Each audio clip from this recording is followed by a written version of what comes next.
Buenas, ¿cómo les va? Muy buenos días. Gracias por estar acá, por participar, por sumarse a esta iniciativa que llevamos adelante desde la Secretaría de Extensión a través del programa de curricularización de la extensión en este taller que denominamos, lo voy a leer porque es difícil, elaboración de propuestas pedagógicas desde una perspectiva extensionista. Creo que lo dije bien. Una propuesta que ha preparado el equipo técnico pedagógico con el que llevamos adelante y con el que cimentamos todas las iniciativas que llevamos adelante desde este proyecto. Una iniciativa que viene a desarrollarse en el marco de la segunda convocatoria del programa de curricularización de la extensión, a quien también hemos denominado como fortalecimiento de la enseñanza para la incorporación de la práctica territorial extensionista en espacios curriculares. Una iniciativa que cuenta con el apoyo y el trabajo en conjunto de la Secretaría de Extensión y la Secretaría Académica y un arduo trabajo que ha llevado adelante la comisión de curricularización que hemos formado y a quienes agradecemos la participación y la presencia de hoy, muchos de los integrantes y sobre todo secretarios y secretarias de extensión de las distintas unidades académicas que hoy les agradecemos muy especialmente esta participación. ¿De qué se trata esta iniciativa? Bueno, es este espacio de formación o este trayecto de formación es un taller que comienza hoy con la conferencia de la profesora Alicia Camilioni. Va a ser en formato híbrido y la vamos a tener en la pantalla. Ya Alicia está conectada, yo ahí la veo. Como le va a Alicia, en un ratito arrancamos. Le pedimos unos minutitos más. Luego de esta primera instancia en la conferencia de hoy vamos a tener, ahí está Alicia, vamos a tener la siguiente instancia el día de mañana, jueves, que va a ser un encuentro de trabajo en el aula A de la Facultad de Ciencias Económicas, para quienes no lo han apuntado para que lo agenden, y el próximo jueves 17, también en el Salón de Actos, otro encuentro de trabajo de Pabellón Argentina, en ambas instancias de 14 a 17 horas. Es muy importante que para esas instancias, como ya les hemos anticipado, puedan asistir con sus programas de los espacios curriculares de cada una de las materias en las que integran o en las que forman parte, para que realmente puedan aprovechar y sacarle bien provecho a esta actividad. Así que bueno, antes de arrancar voy a invitar a la doctora Claudia Turcomian, secretaria académica de la universidad, para que nos dirija unas palabritas, un saludo de bienvenida, que nos ha venido a acompañar para participar. La invitamos acá al escenario para que la pueda ver Alicia a regalarnos unas palabritas, Claudia. Bueno, buenos días a todos y todas las presentes. Bueno, secretario de Extensión.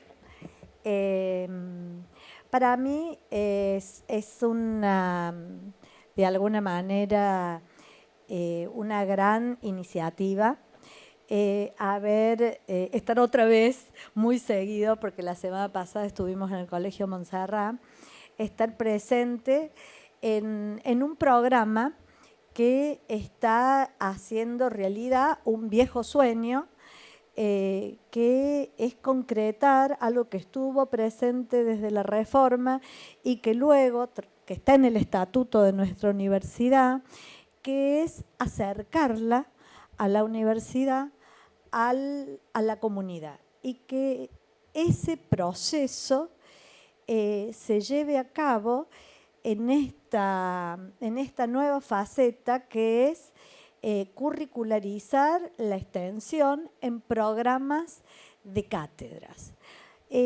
Porque esto tiene una importancia diferente, ya que la planificación de un programa con objetivos extensionistas transforma los objetivos de la materia. Transforma los objetivos y interviene en un momento clave que es el momento de la formación de los estudiantes y de los futuros graduados universitarios que van a comenzar a tener en su perfil de graduado esto que estaba ya incorporado, ¿no?, en las metas, que es el compromiso que tienen y tenemos todos los graduados de esta universidad para con la comunidad en la que las universidades están insertas. Entonces, esta es una política que esta universidad ha tomado y que la hace realidad a través ya el año pasado se hizo la primer convocatoria. Y bueno, Secretaría Académica se ha sumado a acompañar esta iniciativa, estimulando también a las secretarías académicas, pero también anclando en la Secretaría un programa que vaya articulando todas las acciones que se puedan con extensión universitaria. Es decir, yo no creo, soy convencida de que nuestros estudiantes pueden formarse de una manera mucho más integral y potente si la propuesta, el currículum está atravesado por la idea extensionista, ¿no?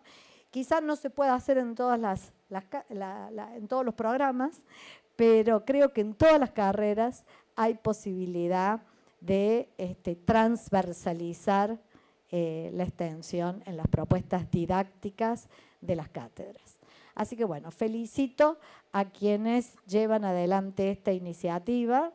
Celebro la invitación de la profesora que va a dar la conferencia y celebro, bueno, que todas las que están acá presentes, todos y todas, estén interesados en hacer un paso más que, bueno, la primera convocatoria que se hizo el año anterior y ir por más. Así que, bueno, bienvenidos, felicitaciones y muchas gracias por invitarme a sumar. Gracias. Gracias, Claudia. A continuación, invitamos al secretario de Extensión, Conrado Storani, a que nos brinde unas palabras de bienvenida. Bueno, muchas gracias. Yo, mucho más breve, en primer lugar, más bien un agradecimiento al equipo pedagógico de acompañamiento, a la comisión de curricularización, a la Secretaría Académica, me parece una cuestión ineludible a la hora de profundizar y de co-construir entre todos este proyecto, a los secretarios y secretarias de extensión, que veo a muchos aquí, de las distintas unidades académicas, de los colegios preuniversitarios, en este proceso inacabado y en permanente construcción a partir de decisiones políticas de gestión, que esto tiene que quedar muy claro, y la idea de abrir a que entre todos, entre todas, construyamos este proyecto. La verdad que esta instancia de formación nos prestigia, agradecemos y estamos muy orgullosos de la presencia de Alicia como disertante, un referente ineludible de la educación pública argentina en materia pedagógica, en materia extensionista, así que seguramente va a ser muy productivo la charla, pero un poco siguiendo la línea que planteaba Claudia Torcomián, nuestra secretaria académica, es imprescindible que nosotros relegitimemos permanentemente el rol de la universidad pública, que pensemos mucho más allá de lo que estamos acostumbrados, porque en definitiva nos debemos a la sociedad, nos financiamos de la sociedad y tenemos que construir entre todos no solamente futuros docentes, futuros investigadores, futuros profesionales, sino ciudadanos y ciudadanas comprometidas con la sociedad que le toca vivir. Y me parece que es una tarea imprescindible en estos tiempos que vivimos, en los tiempos complicados que vivimos, y tenemos que hacer ese aporte para que todos nuestros estudiantes puedan atravesar a lo largo de su carrera, puedan convivir, puedan formular, puedan trabajar, puedan colaborar en proyectos extensionistas, para que también comprendan la importancia y el rol que tiene que tener la formación en educación superior, sobre todo en las universidades públicas, para el compromiso para construir una sociedad mejor, un país mejor. Yo no me voy a extender más. El último agradecimiento es a todas las personas que se han inscrito y van a participar de esta y las jornadas que vienen como testimonio del compromiso que existe en nuestra universidad para que entre todos, entre todas podamos formular lo mejor que podamos hacer en este proceso, como digo, que es inacabado y está en permanente construcción. Así que bueno, bienvenidos, bienvenida a Alicia, esperemos que sea muy provechoso esta jornada y reitero el agradecimiento a todos y no me extiendo más. Muchas gracias.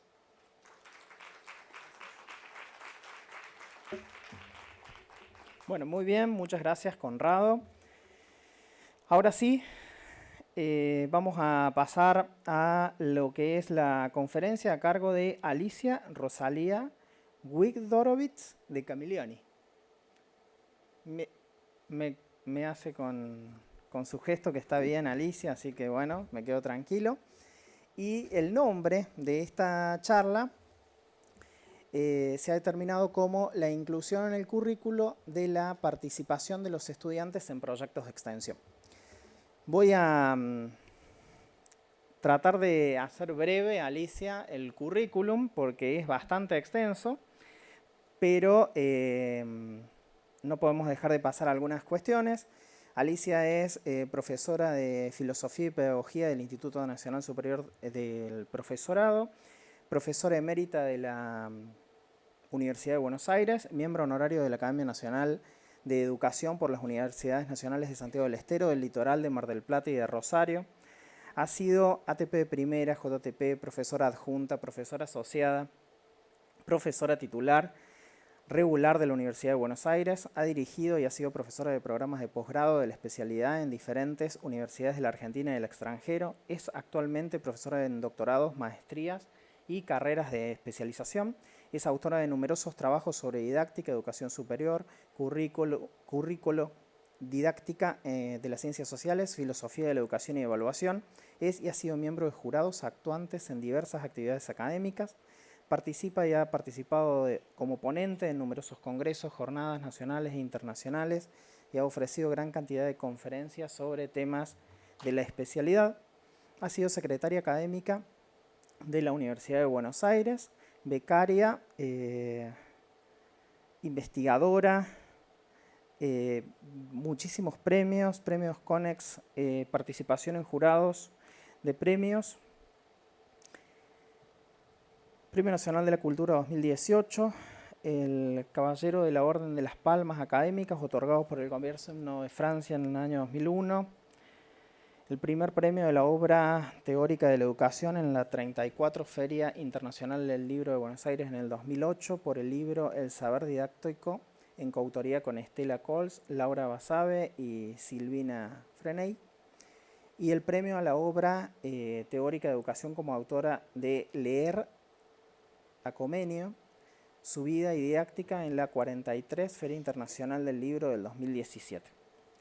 Gracias, Alicia, por acompañarnos. Gracias a este hermoso salón que nos recibe en la Facultad de Lenguas. ¿Y nos escuchás, Alicia, ahora? Sí, yo los escucho. Perfecto, nosotros te escuchamos muy bien, así que adelante. Muy bien. Lo que no sé si ustedes me están viendo o están viendo la presentación. Te vemos y vemos muy bien la presentación.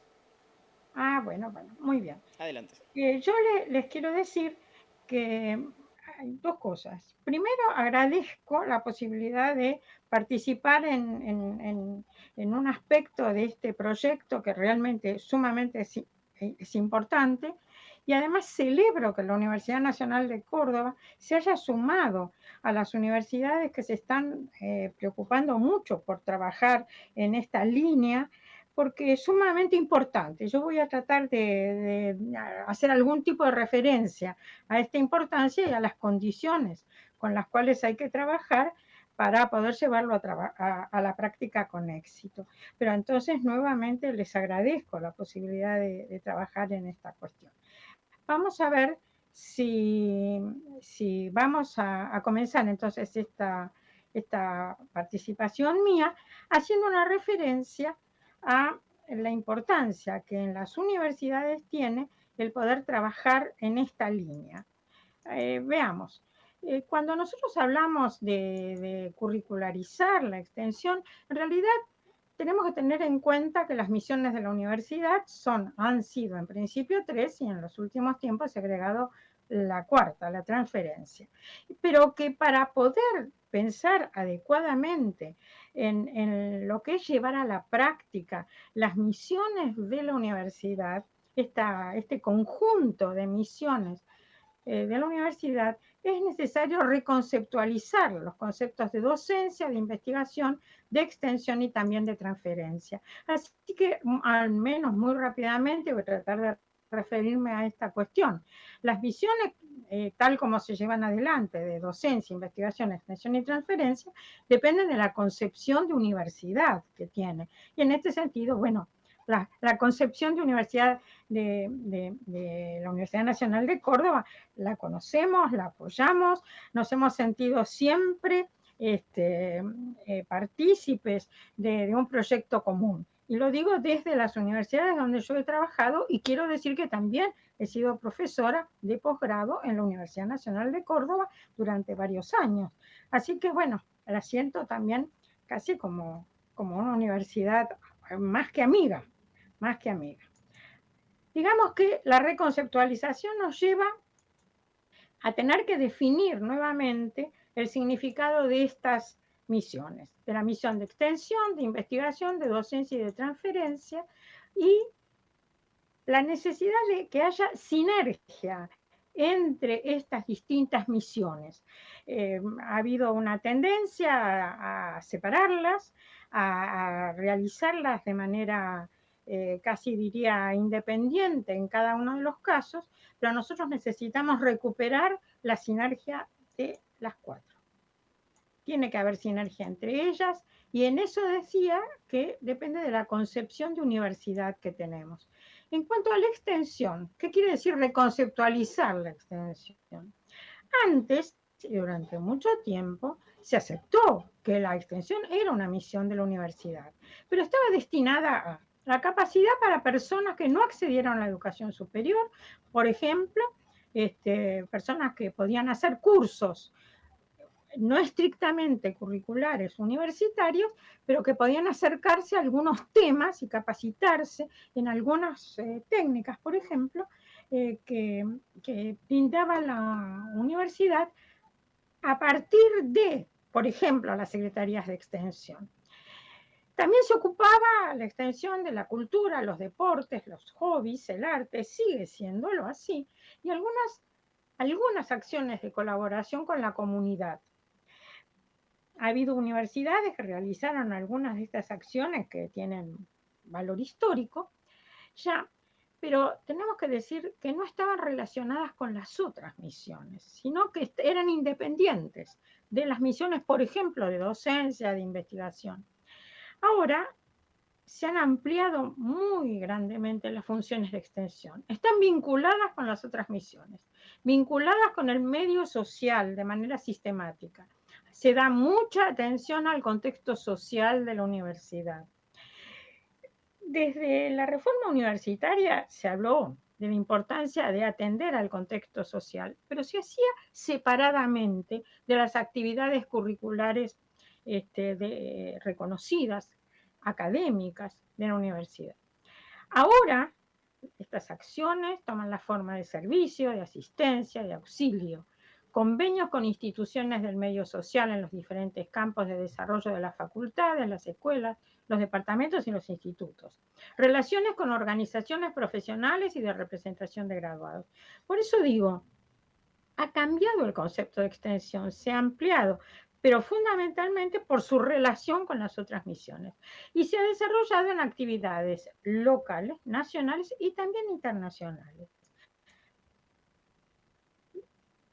Esto representa el objetivo que se buscó durante tantos años en la universidad. Acá estoy citando, por ejemplo, la Universidad de Quebec, en donde ellos dicen, las universidades crean y movilizan el saber en colaboración con los gobiernos, las colectividades, las ONG y las empresas privadas y socios externos, siempre con apoyo mutuo. El saber generado por las universidades en el marco de estas asociaciones es difundido a la población de diferentes maneras. ¿Cómo? Publicaciones, consultorías de expertos, servicios, actividades comunitarias, contribución a la elaboración de políticas públicas, actividades de desarrollo socioeconómico, productos y servicios con contenido de origen científico, valorizando la investigación universitaria. La movilización del saber, como vemos, adopta muchas formas y lo que nos interesa entonces es que los conocimientos enseñados y producidos en las universidades puedan ser apropiados por la sociedad.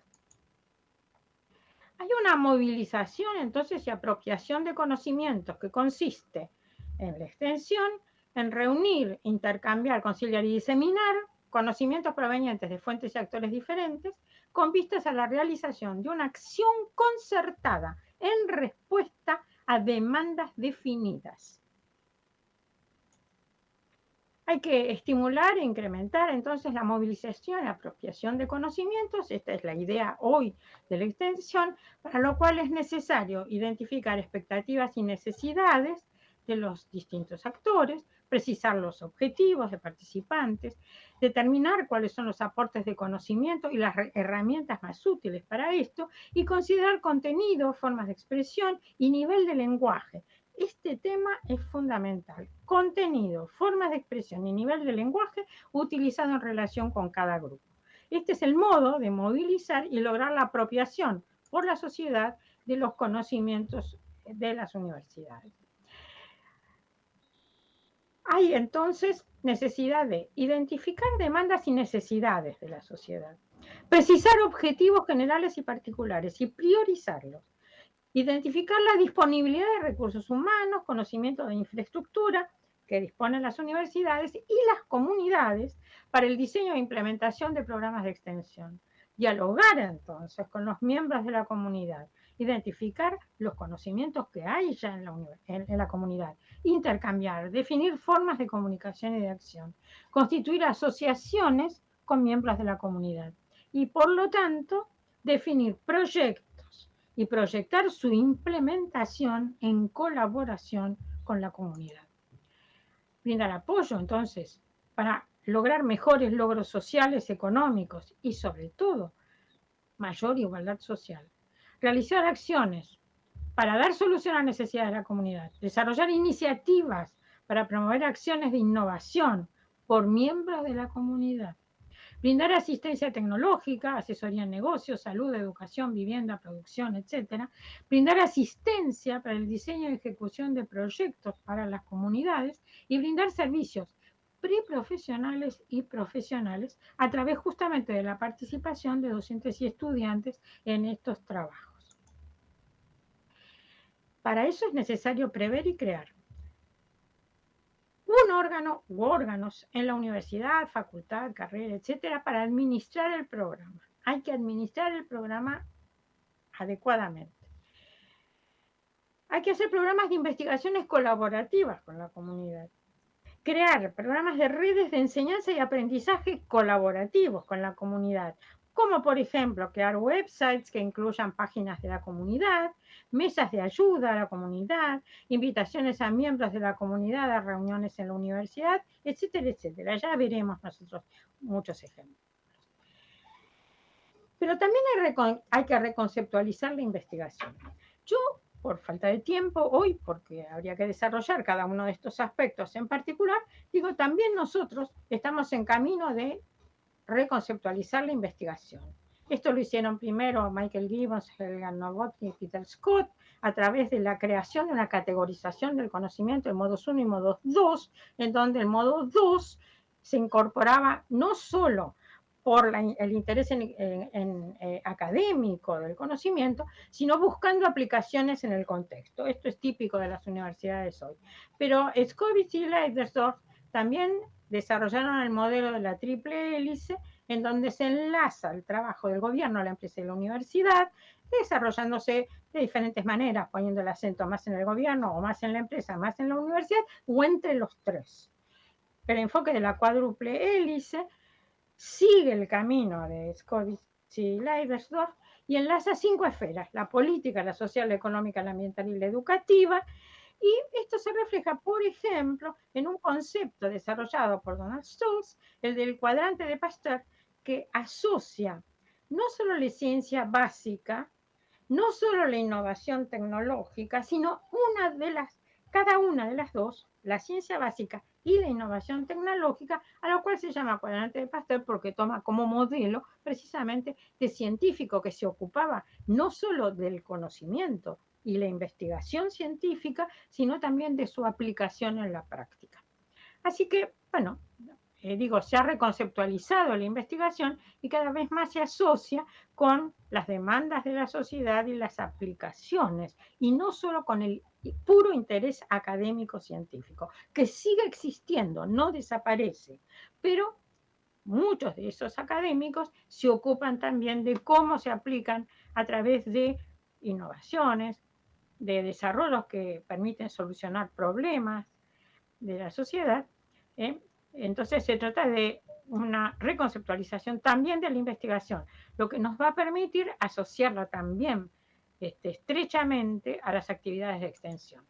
La reconceptualización, finalmente decimos, de la docencia también, porque la docencia que se piensa como transmisión o se pensaba como transmisión de conocimiento académico simplemente para que los alumnos desarrollen conocimiento, hoy también ha ampliado sus misiones.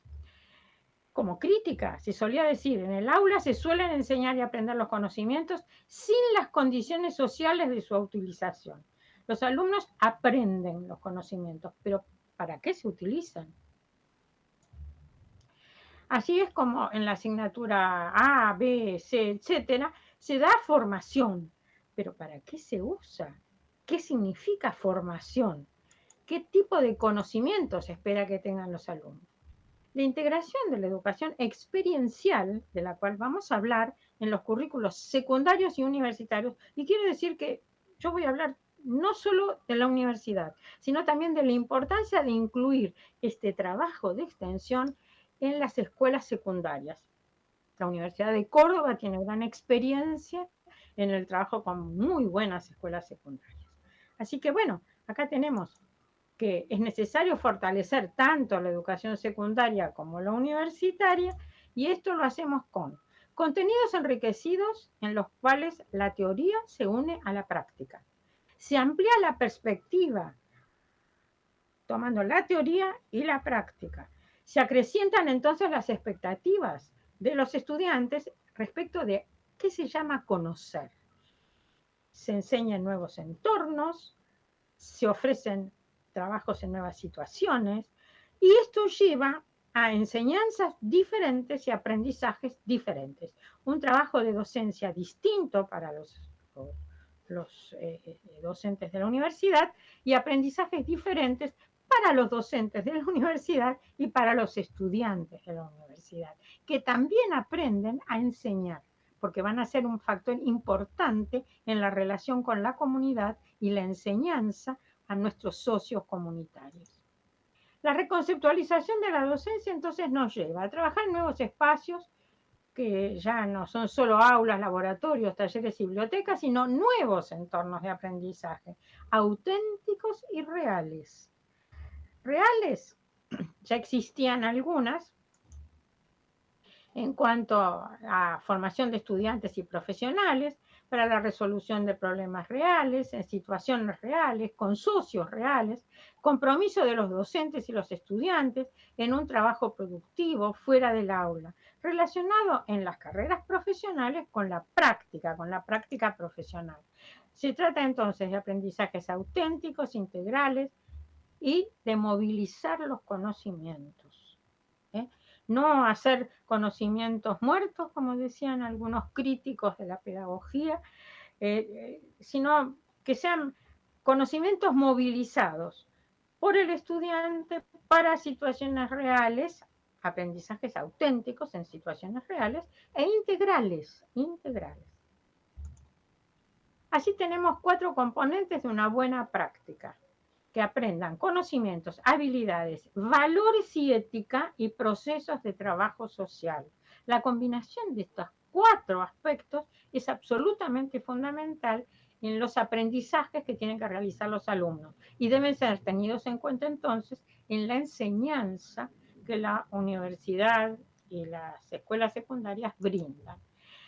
También la transferencia, que se ha agregado como misión, digamos que desde 1980, 1990 en adelante, como misión de la universidad, implica vinculación con el exterior, dar valor pecuniario al conocimiento también, la propiedad de la universidad del conocimiento producido, por ejemplo, muchas veces a través del patentamiento por docentes y por la universidad, y la creación de parques tecnológicos, incubadoras de empresas, empresas de la universidad en sociedad o solo de la universidad, convenios con distintos socios y prestación de servicios. Todo esto también tiene relación con la posibilidad de trabajar en extensión, porque la creación de este tipo de, por ejemplo, de organismos facilita también que la universidad se aproxime a la comunidad y lo haga, pero siempre como extensión, vamos a decir, como extensión con carácter gratuito, con sentido social participativo y procurando precisamente desarrollar cooperación, la cooperación social que la universidad tiene que tener fuertemente con la sociedad que la sostiene, que espera de ella precisamente su producción en conocimiento y en formación de personas. Otra clase de aprendizaje es entonces lo que hay que desarrollar, lo que se denomina educación experiencial. Desde el punto de vista pedagógico, cuando nosotros hablamos de curricularizar la extensión, en realidad estamos hablando de la necesidad de adoptar otra manera de enseñar, y esta manera de enseñar y de aprender es lo que se denomina educación experiencial. Ya vamos a ver las ideas principales y algunos autores principales de este camino. La educación experiencial se convierte en una modalidad curricular y también en una estrategia de enseñanza. Como modalidad curricular es un nuevo componente del currículo. Diferenciar el aprender haciendo, que venía haciendo un viejo enfoque que se podía adoptar en la enseñanza, aprender haciendo las cosas y no solamente repitiendo conceptos, por ejemplo, se pasa no del aprender solo haciendo, como vamos a ver lo que se llamaba trabajo con las manos en la masa, por ejemplo, a partir de la reflexión sobre el hacer. Es decir, no basta decir que se hace, hay que reflexionar sobre qué se hace. A eso es que se llama educación experiencial. Es más que aprender haciendo, es más que aprender con las manos en la masa. Como estrategia de enseñanza, entonces, que se aplica en este componente curricular y en la enseñanza de cualquier asignatura, de cualquier disciplina, hay 3 aspectos que se tienen que tener en cuenta. El ciclo del aprendizaje implica desarrollar los aspectos cognitivos, los aspectos afectivos y los aspectos accionales, los que tienen que ver con la acción desarrollada por nuestros docentes y nuestros estudiantes. El aprendizaje experiencial implica un ciclo que combina estas tres dimensiones, estos 3 aspectos. La inclusión de los currículos secundarios y universitarios de la educación experiencial se puede hacer como forma de entrenamiento o como forma de desarrollo. Como forma de entrenamiento, cosa que se ha venido haciendo, Se aprenden destrezas específicas de manera precisa que corresponden a determinadas tareas previsibles, porque muchas veces técnicamente son repetibles, son previsibles en el sentido de que si se desarrolla una técnica para lograr un objetivo, se puede pensar que a través de esa enseñanza el objetivo va a ser efectivamente logrado. Pero la transferencia en este caso es corta, porque destrezas específicas se pueden aplicar en tareas determinadas que son muy parecidas a aquellas en las cuales se aprendió. A esto llamamos entrenamiento. Tiende a aprenderse algo que puede ser repetido en situaciones semejantes. Pero cuando hablamos de educación experiencial, nos aplicamos más bien a este otro concepto. Ya no es entrenamiento, es desarrollo de la persona. Se aprenden destrezas generales con el fin de resolver una diversidad de procesos y problemas no previsibles, no previsibles. Por eso la transferencia es larga, no es a situaciones idénticas, a problemas idénticos, a aquello que se aprendieron a resolver, sino a una variedad de situaciones y una variedad de problemas. La educación experiencial en proyectos de extensión tendría estas características. La universidad se pone en contacto con la comunidad y la comunidad con la universidad. Los conocimientos que hay en la comunidad, les recuerdo siempre, hay conocimientos en la comunidad. No es que nosotros le vamos a enseñar y no saben nada. No, no. La comunidad sabe mucho, académica o no académicamente, en la práctica. La gente de la comunidad posee conocimientos y la universidad se acerca a la comunidad para ofrecer también los conocimientos que posee la universidad. Así es que se produce a través de esa movilización un trabajo de colaboración. Y ese trabajo de colaboración entre ambos, como diálogo, tiende a que se produzca algún tipo de innovación social. Se solucione algún problema, por ejemplo, social. Y en ese caso decimos que participan los socios, que forman parte de la comunidad, los docentes y los estudiantes, para desarrollar tareas de programación, coordinación, enseñanza, tutoría, acciones de intervención y evaluación. Quiere decir que cuando hablamos de educación experiencial en proyectos de extensión, nosotros tenemos que desarrollar este trabajo, el diálogo con la comunidad y nuestra responsabilidad en la programación de los proyectos, la coordinación, la enseñanza, la tutoría, la intervención y la evaluación. Enseñar y aprender entonces con un proyecto de extensión para el docente y para el estudiante son situaciones extraordinarias. Decimos, reconceptualizamos la docencia, reconceptualizamos la extensión y también se reconceptualiza la investigación y también posiblemente también la transferencia. Son situaciones extraordinarias, no son comunes. No es la forma común para el docente de trabajar, ni es la forma común para el estudiante de aprender, de estudiar. Sino que, decía John Wright, se puede representar como un ciclo de 4 etapas. Ahora vamos a ver, son las llamadas etapas de Kolb, que fue justamente uno de los grandes autores, fundadores de la importancia del aprendizaje experiencial. El aprendizaje comienza con experiencias, los participantes observan, revisan, reflexionan sobre la práctica y luego reflexionan críticamente. La reflexión crítica final, esto es vincular conscientemente las experiencias que han tenido con la teoría o las experiencias anteriores que habían tenido. El aprendizaje experiencial es un proceso continuo de teoría y práctica donde se conceptualizan y reconceptualizan con cada espiral, profundizando la comprensión de un estudiante. Por eso no se trata solo de que aprenda a llevar a la práctica, no es una cuestión aplicacionista simplemente, sino que en la medida en que reflexione sobre esa experiencia que ha tenido, está mejorando su formación teórica también. Tiene una influencia positiva en el reclutamiento, la retención y la tasa de finalización de los estudiantes. Hay investigación que lo demuestra claramente. Así como el aumento del número de estudiantes con más probabilidades de continuar en estudios de secundaria y completarlos, de grado y de posgrado. La educación experiencial de David Kolb, de quien yo hablaba, implica ese ciclo de aprendizaje en donde se comienza con una experiencia concreta, se produce una observación reflexiva acerca de esa experiencia, se trata de conceptualizarlo de manera abstracta, de teorizarla, y luego de generar una nueva experimentación activa que se podrá observar, se va a conceptualizar. Por eso es un ciclo de aprendizaje que se va repitiendo, pero no igual, sino como una espiral. El ciclo entonces se apoya en experiencia concreta, se implica el alumno y el docente, total y abiertamente, en observación reflexiva, que observa y reflexiona sobre las nuevas experiencias, la conceptualización abstracta, que crea conceptos que integran sus observaciones en una teoría significativa. Este sería el objetivo. Y la experimentación activa, que es capaz de usar esas teorías para tomar decisiones y resolver problemas, y nuevos problemas y nuevas decisiones. Son ciclos espiralados. ¿Cómo incorporar la educación experiencial en el currículo? Hay que buscar soluciones en 3 clases de procesos. En articulaciones curriculares a partir de temas y problemas transversales y de promoción de valores.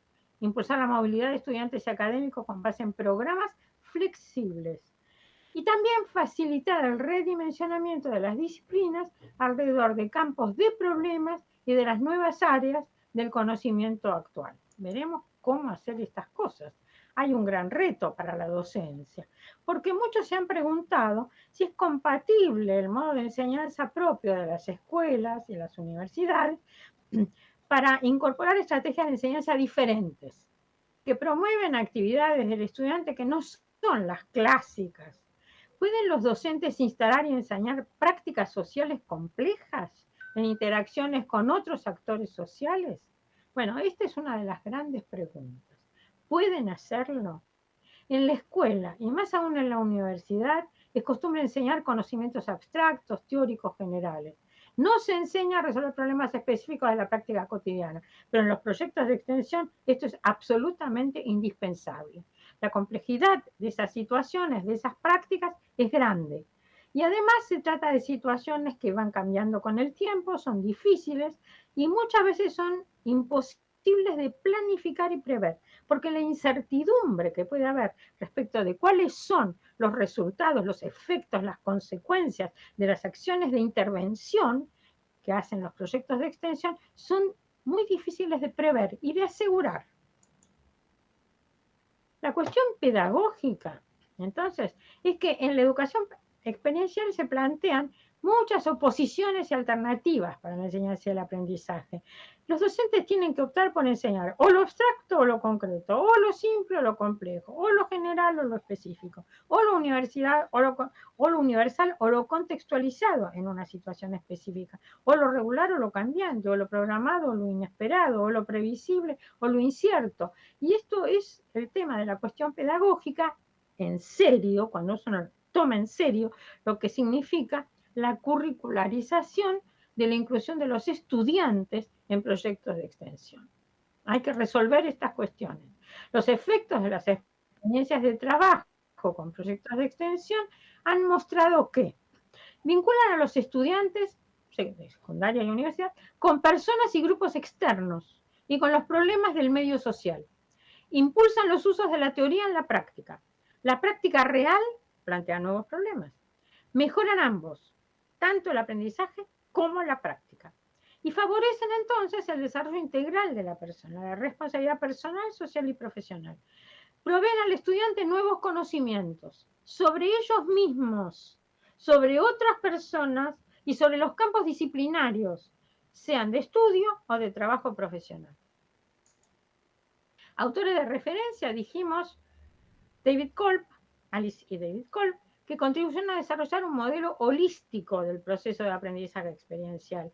Y otros autores, William James, John Dewey, Carl Jung, Kurt Lewin, Jean Piaget, Paulo Freire, Carl Rogers, entre otros. Ellos son importantes en este campo y son, como digo, de referencia. Si uno quiere completar las ideas, este es un camino por el cual pueden encontrar ideas muy interesantes en autores de referencia.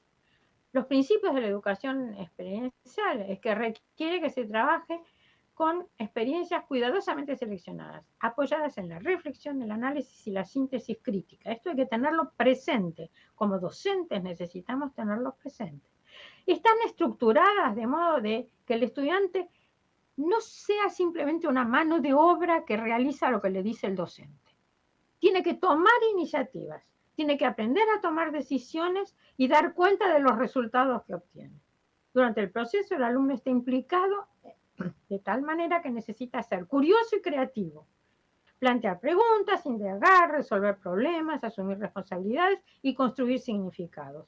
Como digo, no es mano de obra, es un aprendizaje activo, con una actividad que se realiza fuera del aula, con el compromiso personal, el alumno toma responsabilidad sobre lo que tiene que hacer y sus acciones. Hay colaboración entre pares, pares de docentes, pares de estudiantes y también entre estudiantes y docentes.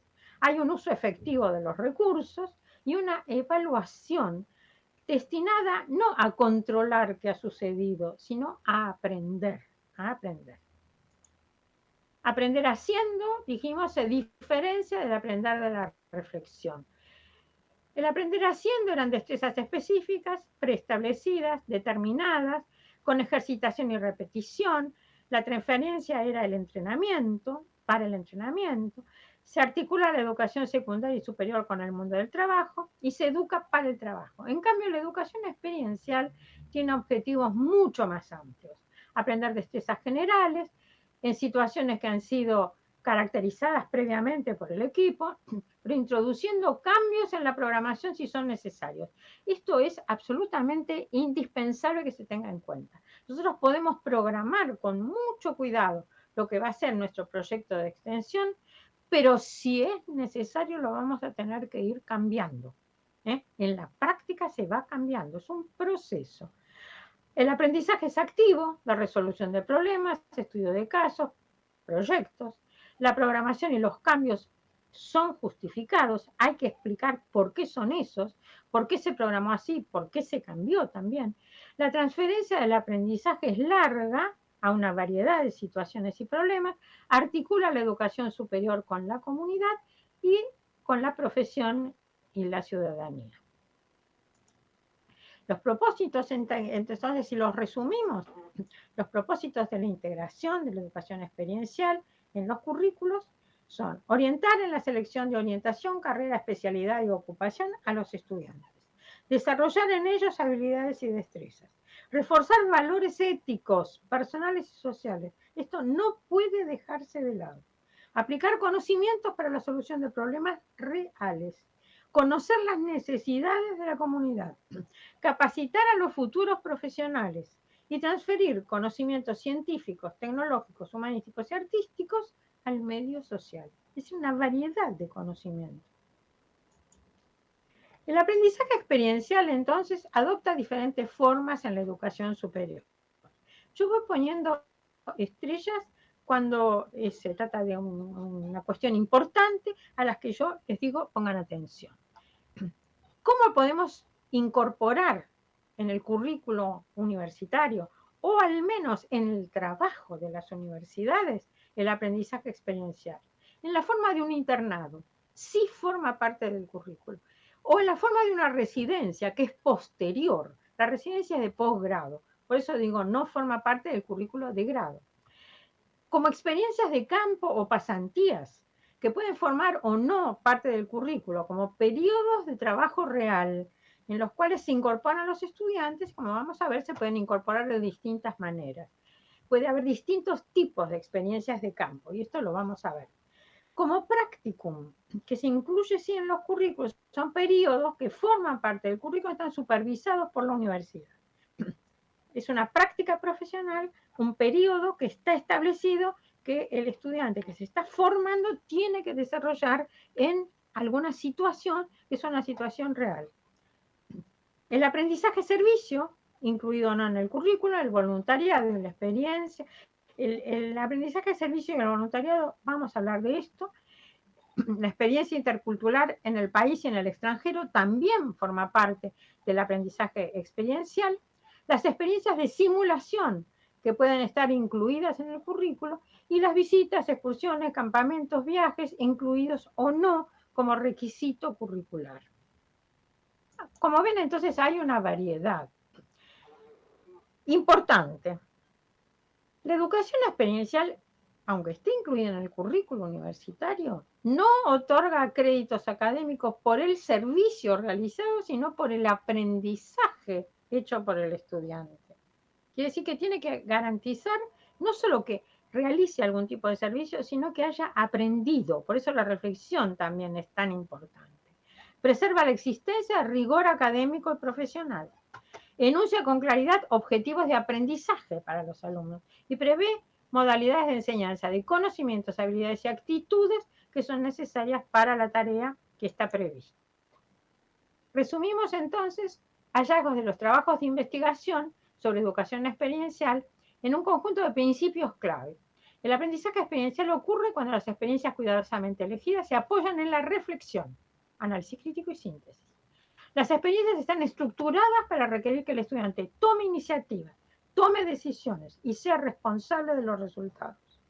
A lo largo del proceso de aprendizaje experiencial, el estudiante va a participar activamente en plantear preguntas, investigar, experimentar, ser curioso, resolver problemas, asumir responsabilidades, efectuar acciones, ser creativo, construir significados.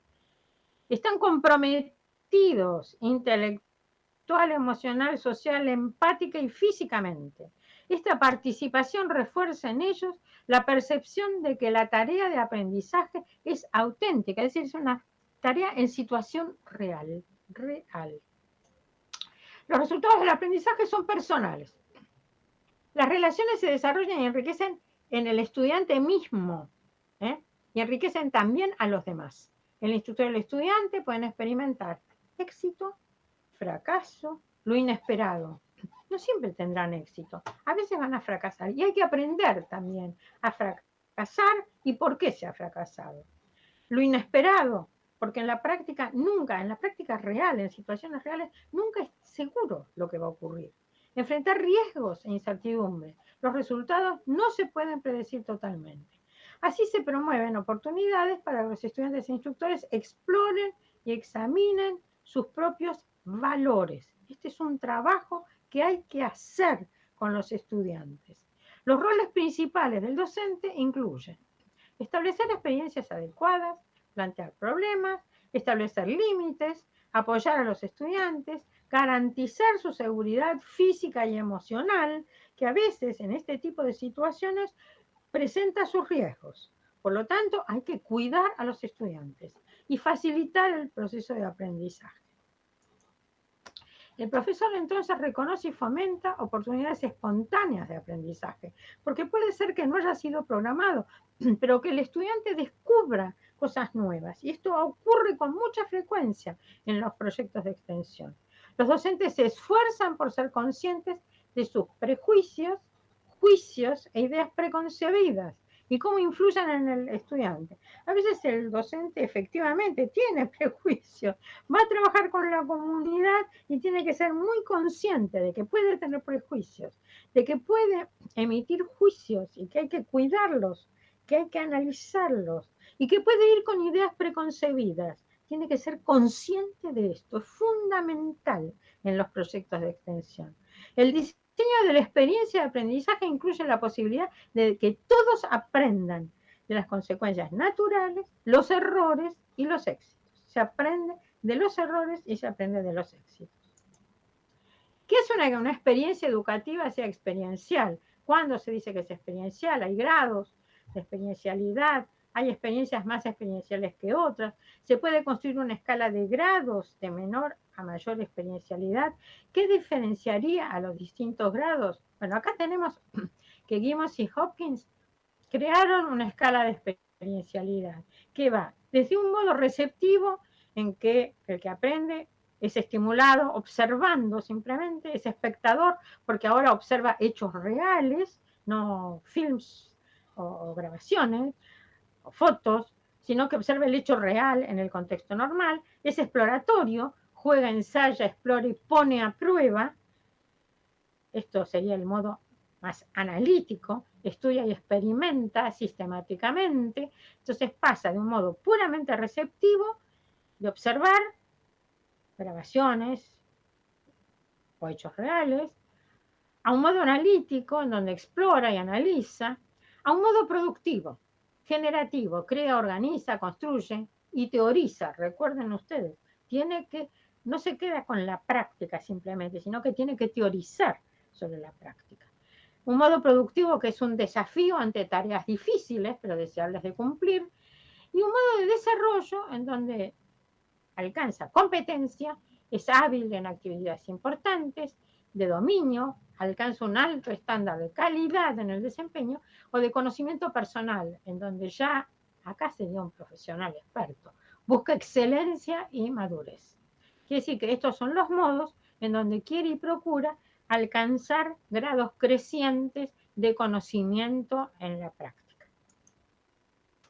Y para diseñar un proyecto de inclusión, en el currículo tener en cuenta que no debe agregarse como un componente fragmentario más en el currículo. Cuando yo dije hay que integrarlo, hay que hacer sinergia entre las distintas misiones, hay que hacer sinergia entre las distintas actividades en cada una de las asignaturas en el currículum total y entre el proyecto de extensión y el currículo. Estudiar cuidadosamente cuáles son las vinculaciones de este componente con los otros componentes del currículo. Tema esencial. En cuanto a modalidades de educación experiencial, hay varios modelos. Yo estoy presentando dos. Uno, el modelo de Berkeley, de la Universidad de Berkeley, donde está Andrew Furco. Es un autor importante, yo les he puesto algo en la bibliografía de él, que diferencia quién es el receptor y quién es el proveedor, quién es el beneficiario, el servicio que se está realizando, dónde tiene su foco y qué aprendizajes permite desarrollar, aprendizaje servicio, servicio comunitario, educación en el campo, voluntariado o internado. Pero yo voy a ocuparme más bien de este otro modelo, algunos lo llaman modelo de Stanford, pero en realidad no es modelo de Stanford. Vamos a llamarlo modelo de cuadrantes. Acá tenemos 4 cuadrantes y 2 pares de coordenadas. Una coordenada de alto servicio y bajo servicio y otra de aprendizaje no relacionado con la profesión e integrado con la profesión. Si partimos del cuadrante servicio solidario, tenemos aprendizaje no relacionado con la profesión, pero de alto servicio. De alto servicio significa que responde a una demanda explícita de la comunidad o la sociedad. Servicio solidario. De aprendizaje servicio es cuando es respuesta a una demanda explícita de la sociedad o la comunidad, pero está integrado con la profesión. Cuando hablamos del cuadrante de práctica profesional, quiere decir que en la práctica profesional hay aprendizaje integrado con la profesión y decimos que es de bajo servicio, no porque no brinde un servicio, sino porque no responde a una demanda explícita de la sociedad, sino, por ejemplo, responde a la necesidad de formación personal del estudiante o del profesional. Y tenemos un cuadrante que es no relacionado con la profesión y de bajo servicio porque interesa a las personas que van a desarrollar estas actividades de cultura que también pueden servir a la comunidad, de arte, de hobbies, de deporte, que también pueden ofrecerse a la comunidad, pero no responden a esas demandas explícitas del alto servicio. Vamos a ver cada una de ellas. Perdonen. Así es como vamos a encontrar voluntariado, servicio solidario, aprendizaje servicio, práctica profesional en escuelas y universidades. Clase de actividades pueden ser servicios directos, como atender un comedor, ayudar a pobladores de zonas inundadas. Servicio indirecto, apoyar a docentes a programar clases, a hacer tutorías a alumnos, a otros docentes. Asesoramiento a legisladores sobre un tema estudiado. Docencia, dar clases sobre un tema dado de la especialidad, por ejemplo. con base en investigación, investigar un problema y brindar servicio. Es decir, los ejemplos son variadísimos, pero ahora vamos a ver cada una de estas clases de educación experiencial. Servicio solidario. Vamos a tomar el voluntariado. Acá dije, tenemos 4 cuadrantes. Acá ubicamos al servicio solidario y el voluntariado. Alta demanda, pero no relacionado con la profesión necesariamente. El voluntariado está centrado en el servicio a la comunidad. ¿El beneficiario quién es? El receptor. Se le brinda un servicio. Depende de la calidad del servicio. Se aprende responsabilidad ciudadana, formación ética, desarrollo personal, formación para el trabajo, formación profesional, pero no recibe pago. Salvo, y esto lo voy a decir varias veces, que el trabajo voluntariado, por ejemplo, implique gastos de transporte o de utilizar algún tipo de recurso, en cuyo caso la universidad, por ejemplo, debiera responder ante el estudiante que está haciendo de voluntario. El servicio solidario o voluntariado, orientar al estudiante atendiendo sus intereses, conocimientos y antecedentes, porque es voluntario, no se lo obliga, sino que es voluntario. Orientarlo para que defina qué quiere aprender, quiere decir que puede elegir el trabajo de voluntariado en el que va a participar.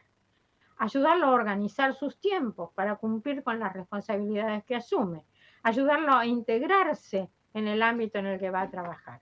Quiero decir que no se lo obliga a hacer un trabajo determinado. Sí podría ser un requisito curricular que cumpla un determinado número de horas de voluntariado o que participe en un determinado número, 1, 2, 3 proyectos de trabajo voluntario, pero no se le dice qué trabajo. El alumno va a elegir el trabajo.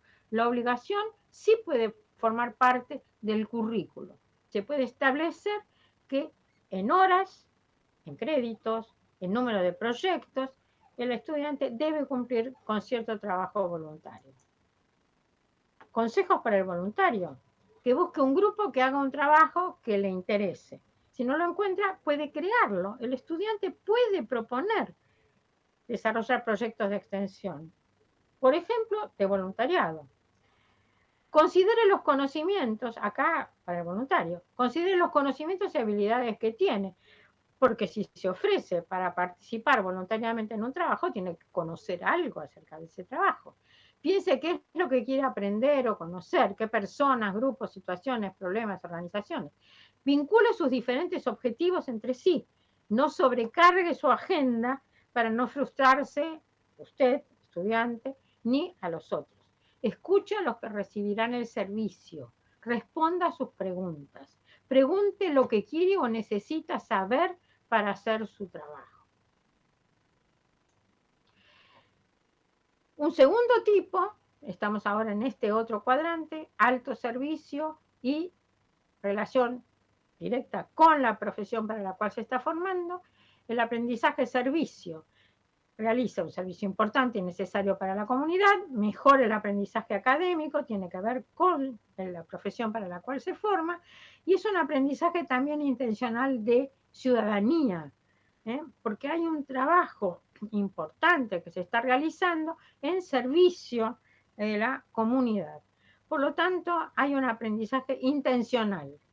El aprendizaje-servicio sí suele formar parte como obligación, aunque puede ser uno u otro. El desarrollo de trabajos de aprendizaje-servicio sí puede figurar como requisito curricular. Es una estrategia de enseñanza en la que los estudiantes aplican habilidades y conocimientos académicos y profesionales específicos para ese servicio que van a realizar, para satisfacer necesidades reales en respuesta a requerimientos explícitos de la comunidad. Está centrado en el aprendizaje que haga el alumno y en el servicio que brinda. Las dos cosas tienen que ser buenas, el aprendizaje y el servicio. ¿Quiénes son los beneficiarios? El estudiante y el receptor del servicio. Se aprende formación académica, responsabilidad ciudadana, profesión, responsabilidad en el trabajo y formación ética. No recibe pago o el pago es bajo de los gastos del alumno para poder participar en ese trabajo. en asociación entonces con la comunidad, con objetivos de aprendizaje explícitos, con orientación al estudiante. Hay que orientarlo para que cuando elige ese aprendizaje-servicio, ese proyecto, sepa por qué lo está eligiendo y para qué. Para un servicio en respuesta a una demanda de la sociedad, siempre con reflexión y con evaluación durante el trabajo y al final. Decimos, hay un fuerte compromiso institucional. Detrás del aprendizaje-servicio tiene que estar la escuela secundaria o la universidad apoyándolo a proyectos de extensión, al proyecto de aprendizaje-servicio, a los docentes, a los estudiantes y a los socios de la comunidad. Porque, recordemos, en los proyectos de extensión la comunidad participa activamente y hay socios que trabajan con nosotros, porque esperan el servicio o porque participan de dar el servicio. Ayler y Giles decían, las experiencias son auténticas en el aprendizaje de servicio, implican cooperación más que competencia con otras personas, compromiso personal con la comunidad y actitud ciudadana. Trata con problemas complejos en situaciones reales, demandan aprendizaje de nuevos conocimientos. Recuerden, el aprendizaje de servicio no es simplemente ir a aplicar lo que uno ya sabe, sino ponerlo en práctica, ver cuándo tiene éxito, cuándo no tiene éxito, cuando hay fracaso, por qué hay fracaso. Y teorizar, aprender a transferir lo aprendido en el aula, en los libros, a situaciones reales. Todas las situaciones reales son diferentes, todas son casos distintos, por eso hay que aprender. Se vincula entonces, dijimos, con el desarrollo personal. Mejora la autoestima, le da valor y pertenencia al estudiante. Contribuye al desarrollo moral. Es muy importante que este trabajo se haga. Facilitar la exploración de nuevos roles, identidades e intereses. Fortalecer la voluntad de tomar riesgos, porque la situación es extraordinaria, es nueva. Aceptar nuevos desafíos. Crea situaciones que inducen a revisar, modificar y reforzar creencias y valores, a desarrollar la responsabilidad aceptando las consecuencias de las acciones propias. El desarrollo intelectual también, habilidades académicas, de estrategias cognitivas de orden superior, de destrezas para aprender de la experiencia, de motivación para aprender y construir conocimiento. Desarrolla entonces el juicio, la intuición y la acción situada. El conocimiento es conocimiento condicional. ¿Qué quiere decir esto? Que es adecuado a un caso. Es para ese caso, en ese caso, por eso hay que tener mucho cuidado, porque lo que ya sabe, que generaliza, porque se ha aprendido de manera general, generalmente en el aula, hay que aplicarlo a una situación en particular. Por eso ese conocimiento está condicionado a esa situación, a ese problema, a esas personas, a esa comunidad, a ese caso.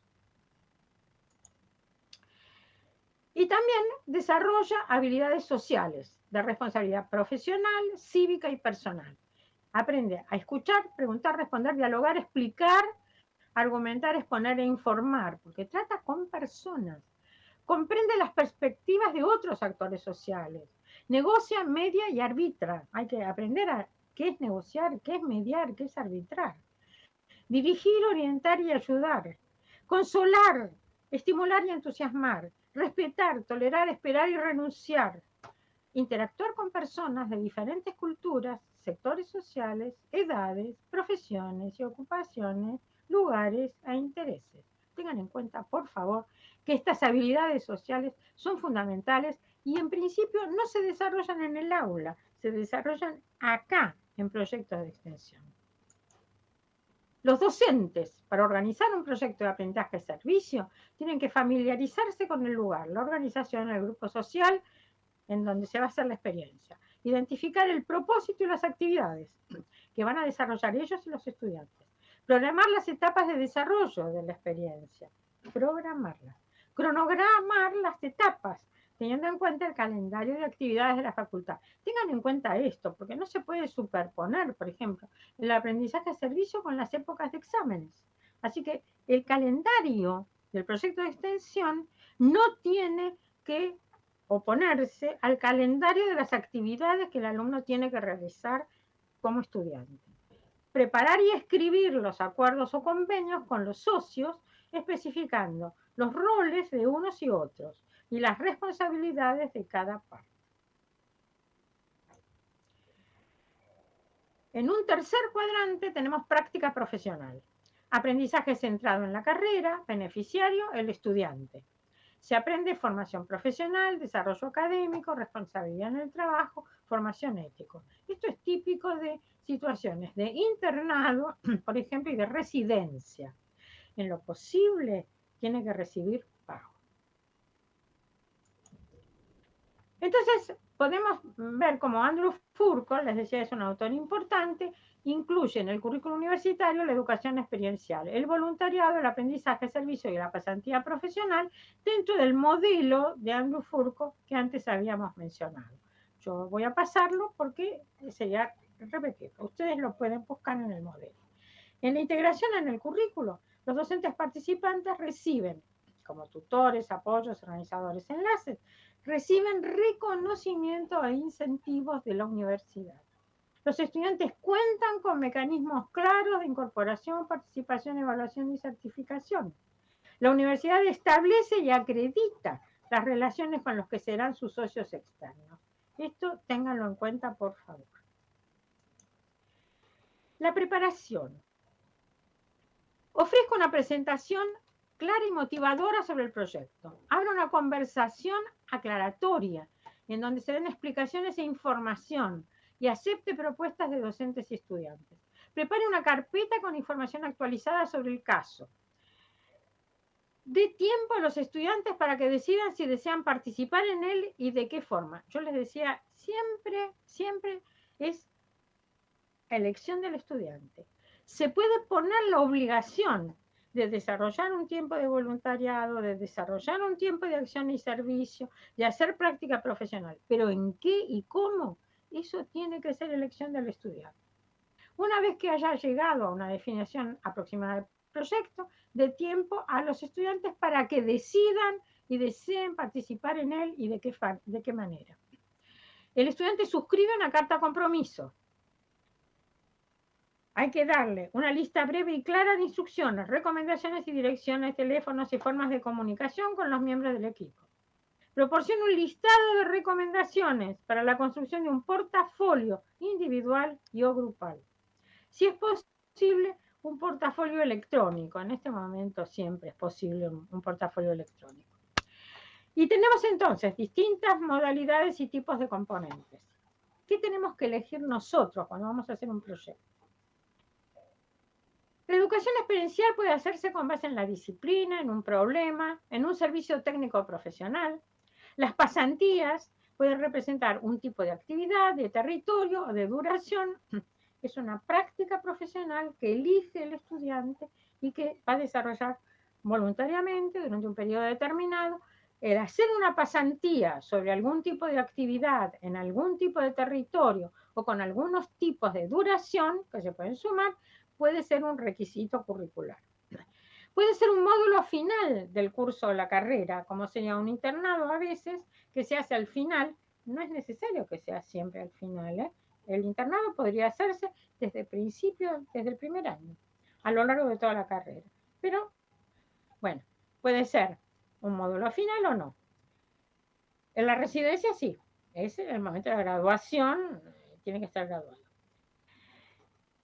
Investigación-acción en grado o posgrado. Experiencias personales, viajes, visitas, relaciones intra e interculturales, cursos en el extranjero, o acreditación académica de aprendizajes previos no académicos. Hay un programa del Ministerio de Educación, de la Secretaría de Educación Superior, que es de reconocimiento académico de aprendizajes de aprendizajes previos no académicos, a los que se les da crédito académico. Se puede resolver también de diferentes maneras, como actividad obligatoria o optativa.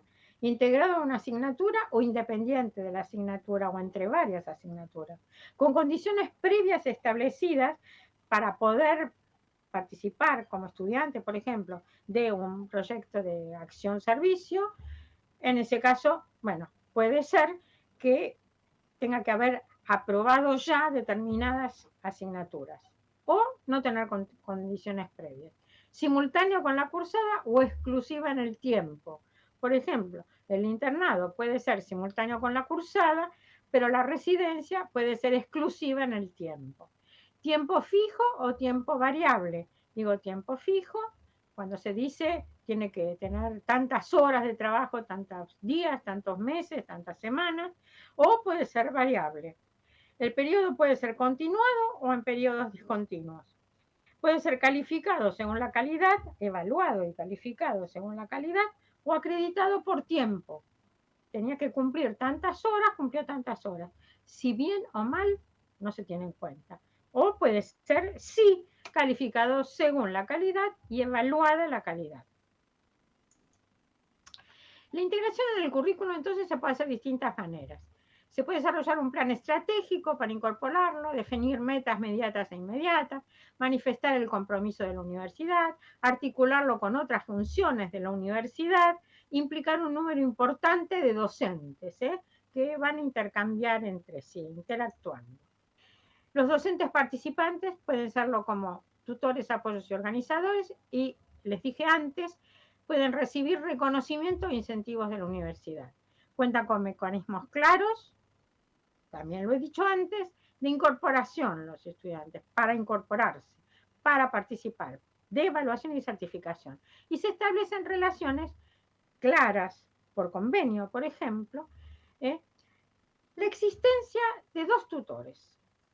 Si se va a realizar un proyecto, por ejemplo, de trabajo, de aprendizaje, servicio, e incluso de voluntariado, el proyecto puede contar con un tutor o varios tutores de la universidad. Pueden ser docentes o pueden ser exdocentes o incluso estudiantes avanzados de la universidad. Pero puede también tener un tutor de la comunidad. Los 2 tutores, el que pone la universidad y el que pone la comunidad trabajando con un estudiante determinado, tienen que estar dialogando entre sí. Tienen que estar intercambiando continuamente entre sí. Estos 2 tutores son muy, muy importantes y en algunos casos son indispensables. Son indispensables. Por ejemplo, si se tratara de una residencia, puede haber un tutor que es representante de la universidad, docente de una materia que tiene que ver con el tipo de residencia de que se trata, y una persona de la comunidad en donde se está desarrollando el trabajo y que también está observando, siguiendo, aconsejando al estudiante que está desarrollando esa actividad. Se incorpora el currículo, para lo cual hace falta un organismo de coordinación eficiente. Es absolutamente indispensable. Y la administración y la gestión del programa en la universidad y las unidades académicas tienen que contar con el apoyo claro, explícito, manifiesto de la universidad. Tiene que funcionar eficientemente la administración y la gestión del programa. Y se integra en el currículo, para lo cual hace falta buena circulación de información entre universidad, socios, estudiantes y docentes. La vinculación entre la universidad y los socios se mantiene en el tiempo, pero a veces es necesario poner un límite. Les voy a decir por qué. Porque ha habido proyectos de extensión que han sido tan exitosos. Voy a poner este ejemplo, que es un ejemplo real.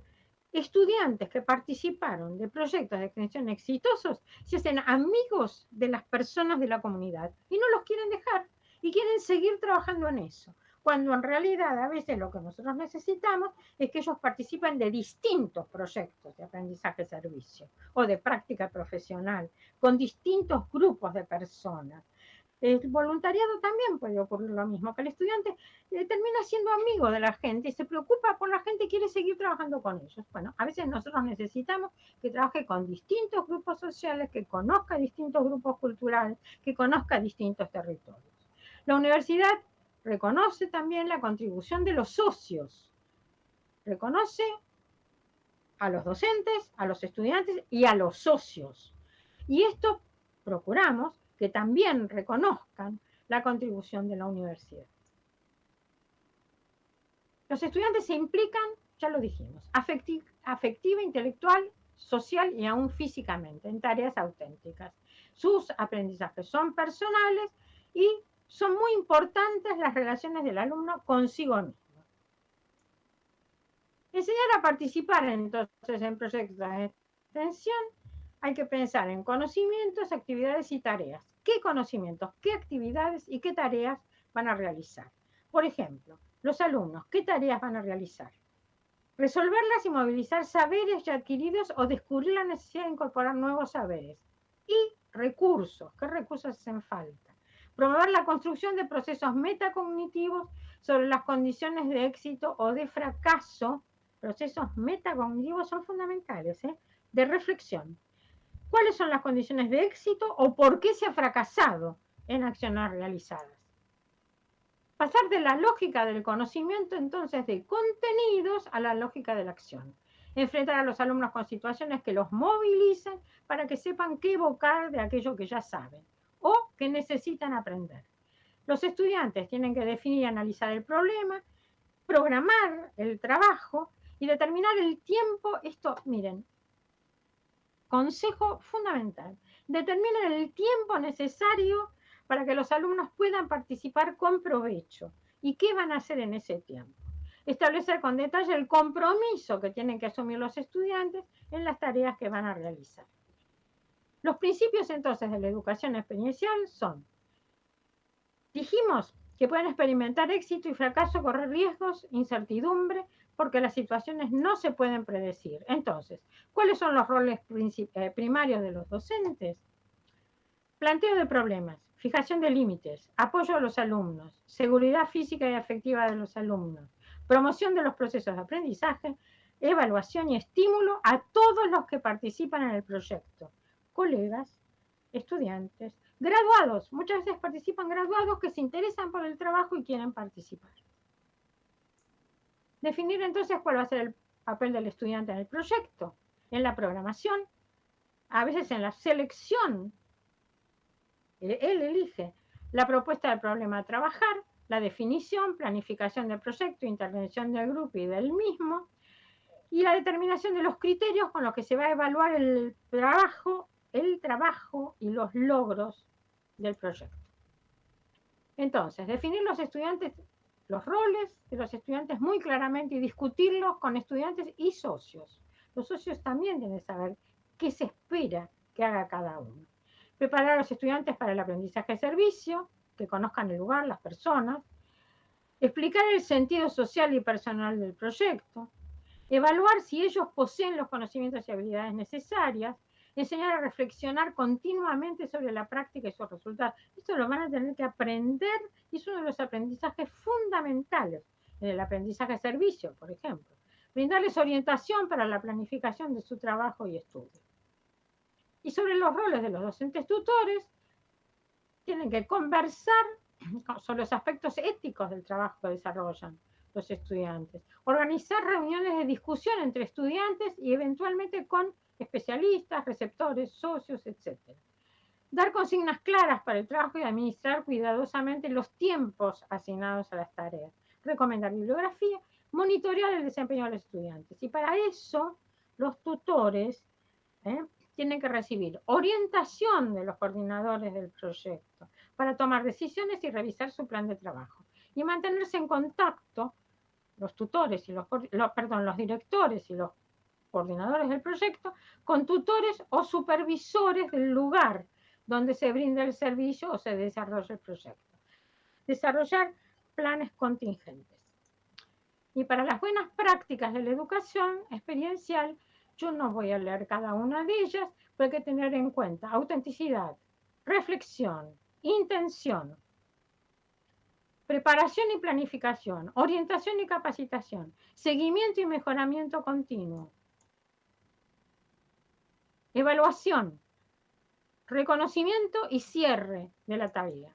es un trabajo de extensión, un error no tiene el mismo peso que un examen.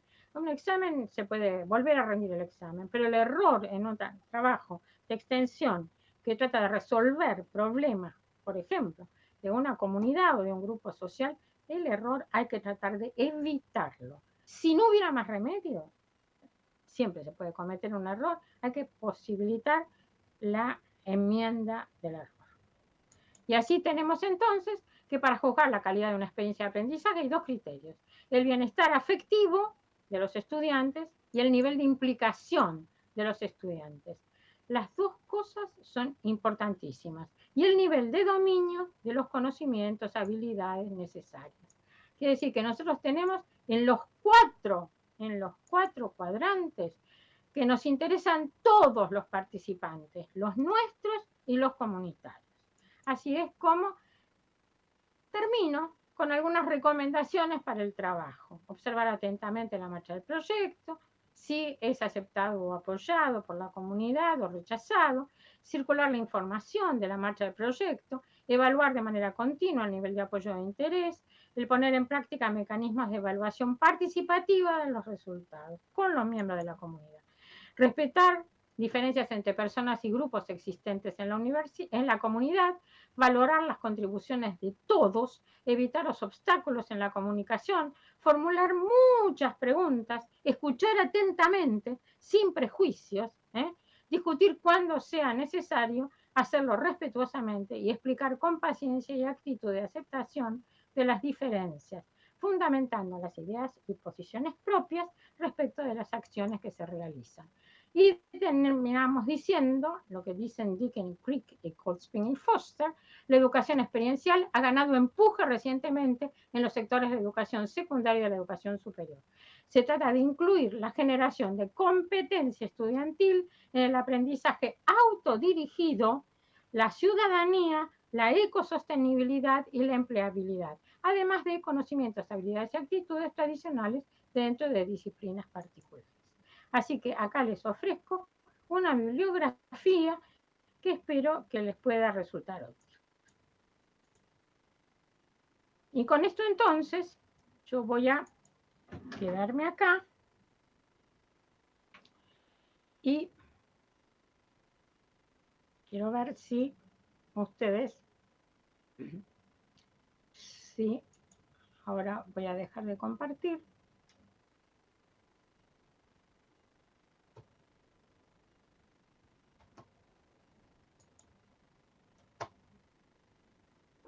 Y me gustaría poder verlos.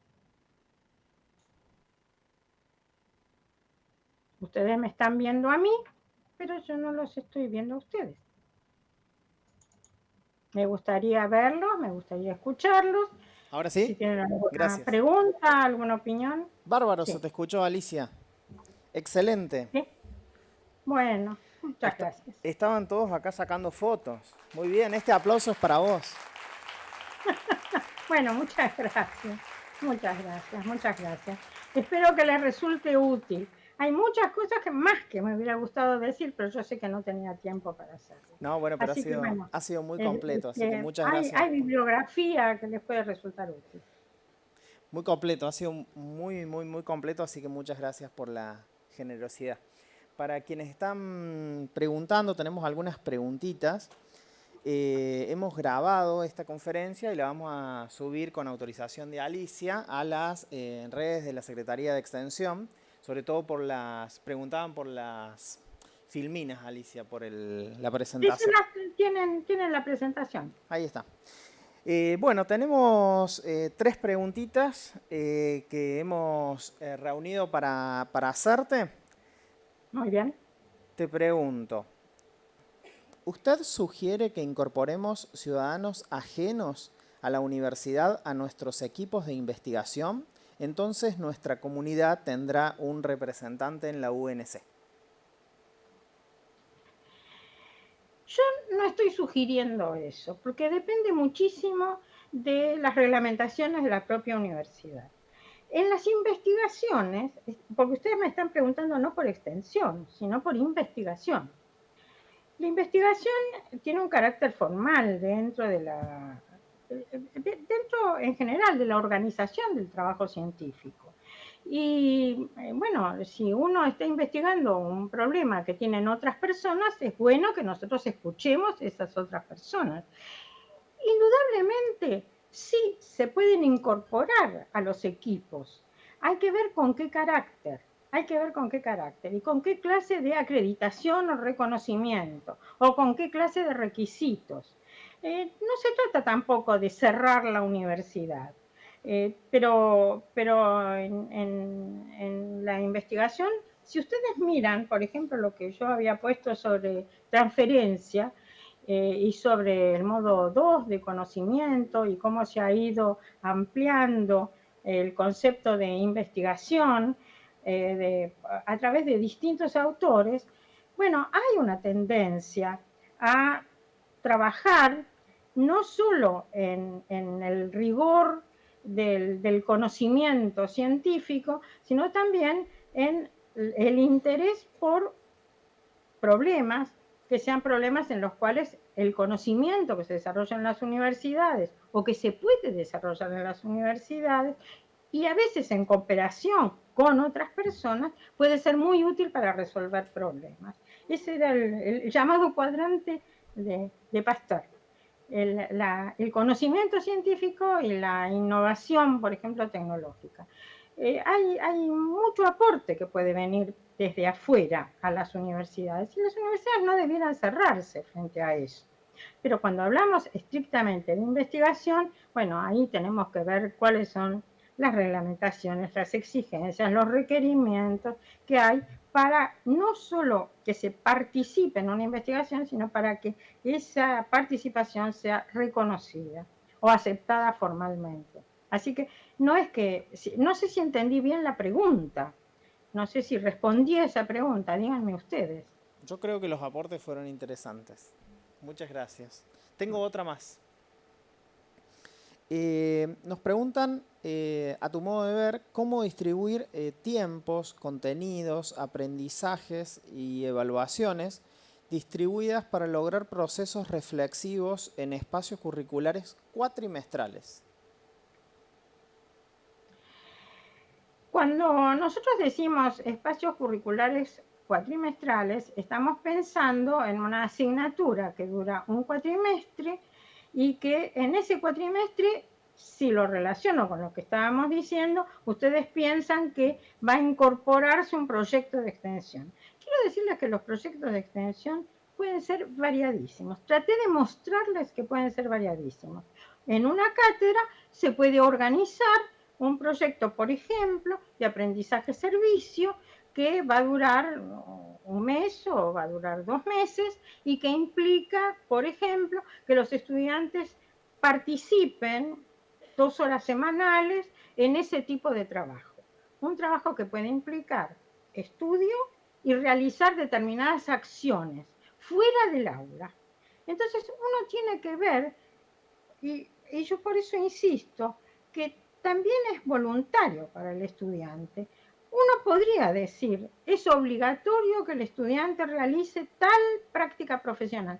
Les recuerdo que estamos hablando de voluntariado, aprendizaje, servicio, práctica profesional, pero que también incluye dentro de la educación experiencial cosas tales como visitas, viajes, intercambios culturales, asistencia a congresos, por ejemplo. Todo eso es educación experiencial también, no solamente el aprendizaje-servicio. Lo que se considera curricularización de la educación experiencial generalmente corresponde a esos 3 cuadrantes que mencioné: el voluntariado, el aprendizaje-servicio y la práctica profesional. Entonces, en el currículum de una carrera, uno puede incluir la necesidad, yo decía, de que el alumno participe en tareas voluntarias. Bueno, pero el voluntariado va a depender de decisiones que tome la universidad acerca de participar en actividades de apoyo a la comunidad. Yo les puse como ejemplo ayudar a personas en lugares anegados, con inundación, y entonces, bueno, los estudiantes pueden participar en eso, como pueden participar en comedores populares, pero en ese tipo de trabajo el estudiante tiene que elegir qué trabajo va a hacer, y lo máximo que uno puede decir es que es requisito para que el estudiante se diplome o para que el estudiante apruebe una asignatura, no solo que rinda un examen, sino que también haya participado tantas horas determinadas en un trabajo voluntario. Ese trabajo voluntario puede ser decidido por la cátedra, pero claro, no es lo mismo una cátedra que esté enseñando biología que una cátedra que esté enseñando trabajo social. Evidentemente depende muchísimo de cuál es la disciplina, cuál es la asignatura. Entonces, por favor, pongan atención en lo que yo voy planteando, que tiene que ver con la gran variedad de actividades que se pueden realizar dentro de este marco de la educación experiencial. Así que la combinación es importante. En una materia que sea cuatrimestral, la cátedra, el equipo de cátedra, puede generar alguna experiencia de voluntariado, puede generar alguna experiencia de aprendizaje, servicio, y eso tiene que ver con la materia que están enseñando. O también, como cátedra, puede participar de un trabajo intercátedras en los cuales, y no en un cuatrimestre, sino a lo largo de un año, por ejemplo, se resuelve entre varias cátedras realizar un tipo de aprendizaje-servicio. Los estudiantes que estén interesados se pueden sumar a esa actividad, pero se puede desarrollar entre varias cátedras. No es necesario pensar que porque es un requisito curricular tiene que estar en una asignatura determinada. No, puede ser generado por un grupo cooperativo de docentes de varias cátedras, o de investigadores, o de un grupo de investigadores. Un grupo de investigadores está trabajando en distintas cátedras sobre un tema determinado, o en una cátedra en un tema determinado. Y en función de ese trabajo que ellos están haciendo de investigación, puede generar un proyecto de extensión. Y los estudiantes que quieran se pueden sumar. Así como es bueno que en los proyectos de investigación formal que se realicen, haya una invitación a los estudiantes que se interesen de sumarse a esa investigación. Ahora no estoy hablando de extensión, estoy hablando de investigación. La investigación también tiene que ser algo abierto. Y también es bueno, es muy bueno, que estudiantes, por ejemplo, estudiantes avanzados o estudiantes que cumplan con el requisito de haber aprobado determinadas asignaturas, se sumen a ese equipo de investigación, que inician el trabajo de investigación tempranamente. No que la investigación quede limitada simplemente al equipo de cátedra o a graduados universitarios. No sé si soy clara. Acá estamos reconceptualizando la docencia, la investigación, la extensión. Y esto quiere decir que todos pueden participar en todo. Estoy insistiendo mucho en eso, porque además les quiero decir que yo hace años que vengo trabajando, muchos años, y he visto experiencias muy exitosas. También experiencias que han corrido riesgos y riesgos de fracaso. Pero también he visto muchas experiencias exitosas en nuestras universidades y fuera de nuestro país. No sé ahora si les contesto, porque no quiero contestar simplemente si la materia tiene un cuatrimestre, entonces cómo se hace para hacer los tiempos. Uno pone el tiempo que necesita y después le dice a los estudiantes, para poder participar en esto, tenés que disponer de tantas horas semanales, o tenés que dedicarte a pensar en tales prácticas. No es solo eso, el concepto es mucho más amplio, el concepto de incorporación en el currículo de actividades de extensión. Muy bien. ¿Les respondí?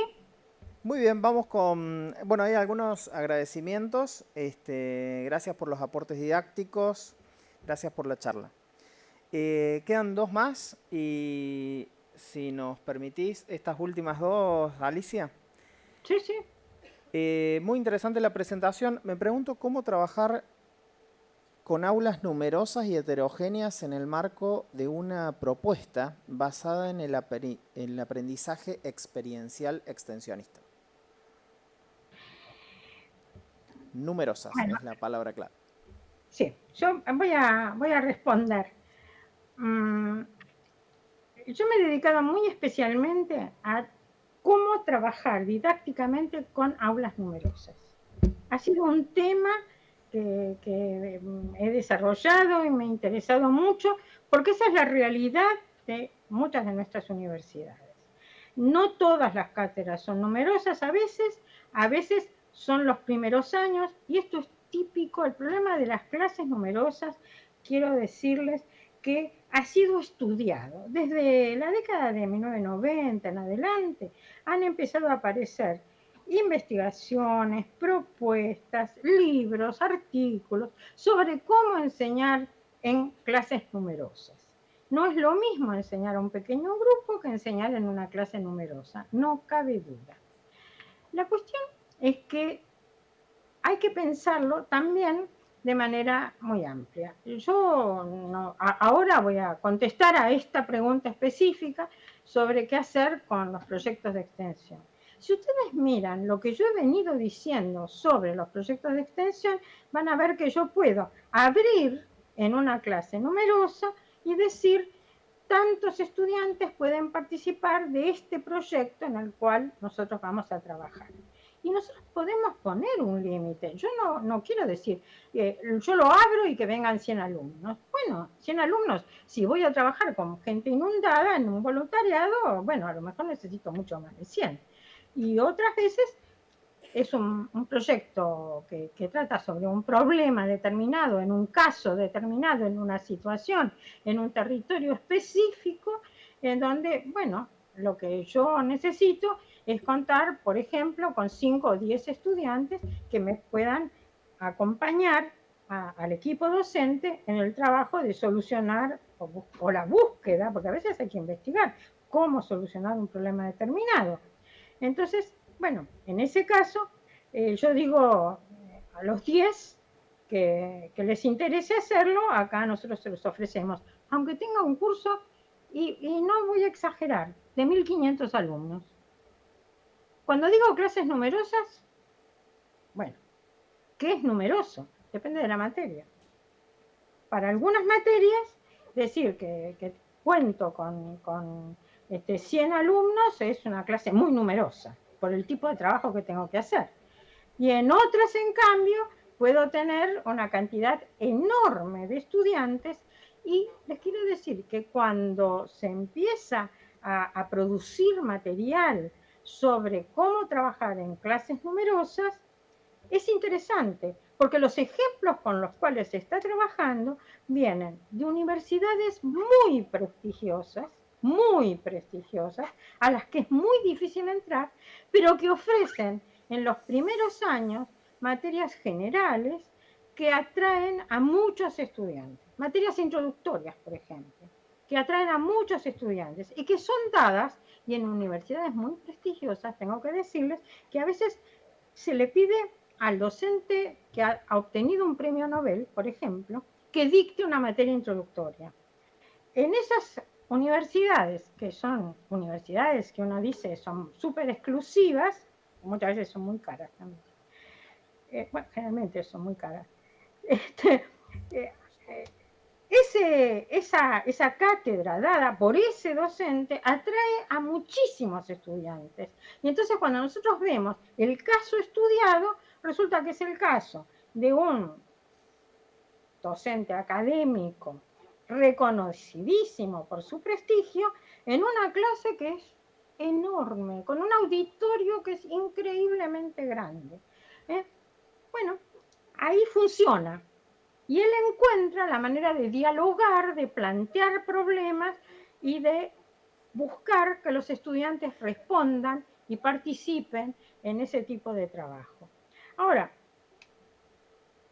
hay muchas maneras de solucionar el problema didáctico de la clase numerosa, pero en el caso de los proyectos de extensión, vuelvo a decir, en la medida en que yo puedo ofrecer distintas clases de proyectos, les recuerdo también se puede considerar educación experiencial que el estudiante haga viajes interculturales, que participe de actividades académicas como congresos, o que haga comentarios sobre artículos científicos que se han escrito, o que, en fin, las posibilidades son enormes.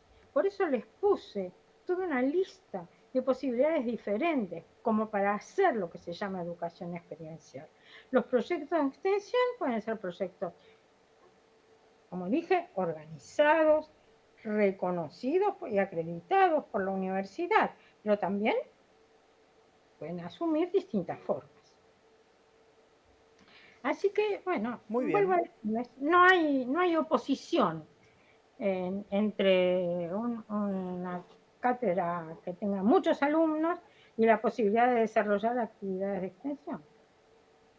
Esos alumnos además pueden estar trabajando en otras cátedras también, en proyectos de extensión que los vamos a reconocer. Bueno, excelentes aportes. Gracias, Alicia. Otros mensajes. Y la última pregunta, Alicia.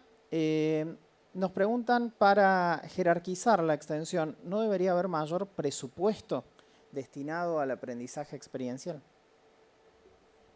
Bueno, lo de mayor o menor yo no lo puedo juzgar, porque mayor es por comparación. No sé cuál es el presupuesto con el cual ustedes cuentan. Lo cierto es que cada proyecto de extensión tiene que hacer su propio presupuesto y tiene que decir qué recursos necesita. Los recursos a veces sí son recursos que demandan gastos de dinero, pero otras veces no. Lo que necesitan son recursos de tipo bibliográfico, o cuestiones en las cuales la universidad también puede ayudar por convenios que tenga con editoriales, con otras instituciones, con centros de investigación, con, con otras universidades, es muy típico, con institutos de investigación. En ese tipo de cosas, el presupuesto es un presupuesto que se amplía si nosotros pensamos en una variedad de recursos y no solo en recursos que puedan ser adquiridos por la universidad o por el equipo de cátedra. Así que, bueno, hay que pensar en qué equipamiento hace falta también. Cuando yo digo tienen pago para los estudiantes o no tienen pago, a veces también es un problema para los docentes, porque un docente que se tiene que trasladar para hacer un trabajo territorial, bueno, a veces esto implica un gasto y habría que ver de qué manera la universidad puede compensarlo, ¿no es cierto? Así que no podemos inventar, si estamos trabajando en Santiago del Estero o estamos trabajando en Salta, mandar al docente a que haga un trabajo de extensión muy interesante y muy importante en la Patagonia, implica para el docente un montón de gastos de los cuales, bueno, alguien tendría que hacerse cargo. Puede hacerse cargo a lo mejor la comunidad, ojo, porque las comunidades en las cuales uno brinda servicio también pueden hacer aportes. Entonces, cuando hacemos el presupuesto, tenemos que ver cuál debería ser el aporte de la comunidad y cuál el aporte de la universidad. Pero no podemos lanzar un proyecto que requiera gastos si no los tenemos garantizados como recursos.